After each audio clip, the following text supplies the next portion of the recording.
انسان روزی کے لیے کتنا پریشان ہوتا ہے۔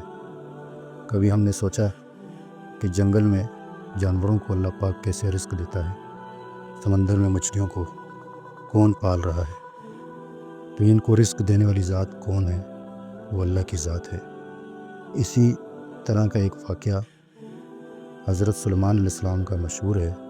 ایک دن حضرت سلیمان علیہ السلام نے اللہ تعالیٰ سے عرض کی، اے میرے اللہ، میں تیری ساری مخلوق کی دعوت کرنا چاہتا ہوں۔ اللہ تعالیٰ نے فرمایا، اے سلیمان، تم پوری دنیا کی مخلوق کی دعوت نہیں کر سکتے۔ حضرت سلیمان علیہ السلام نے کہا، اے میرے رب، انشاءاللہ میں یہ ضرور کروں گا۔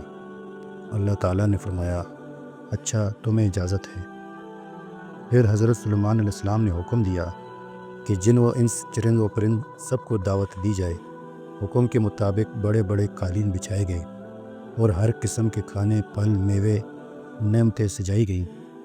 دعوت کے لیے خاص اہتمام کیا گیا تاکہ کوئی بھی بھوکا نہ رہے۔ جب تمام انتظام مکمل ہو گیا تو اچانک ایک بہت بڑی مچھلی دریا سے نکلی اور حضرت سلیمان علیہ السلام سے عرض کرنے لگی، اے سلیمان، مجھے بھوک لگی ہے، مجھے کھانے کے لیے کچھ دیا جائے۔ حضرت سلیمان علیہ السلام نے فرمایا، ذرا صبر کرو، جب سب مہمان آ جائیں گے تب تمہیں بھی کھانا ملے گا۔ مچھلی نے کہا، اے نبی خدا، مجھے بہت زیادہ بھوک لگی ہے، میں انتظار نہیں کر سکتی۔ یہ سن کر حضرت سلیمان علیہ السلام نے اسے کھانے کی اجازت دے دی۔ مچھلی نے جتنے کھانے وہاں رکھے تھے سب کو ایک ہی لقمے میں نگل دیا۔ دیکھتے ہی دیکھتے پورا دسترخوان خالی ہو گیا۔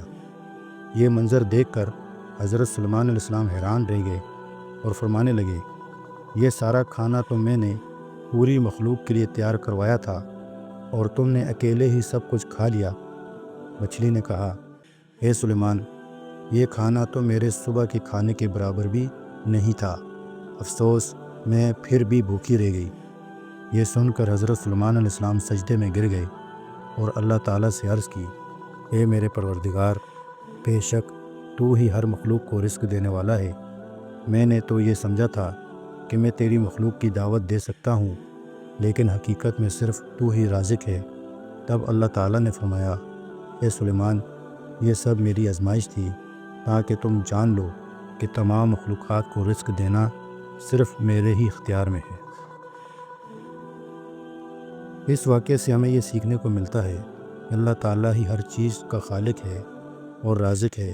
کوئی بھی انسان چاہے وہ کتنا ہی طاقتور کیوں نہ ہو، اللہ کی قدرت کا مقابلہ نہیں کر سکتا۔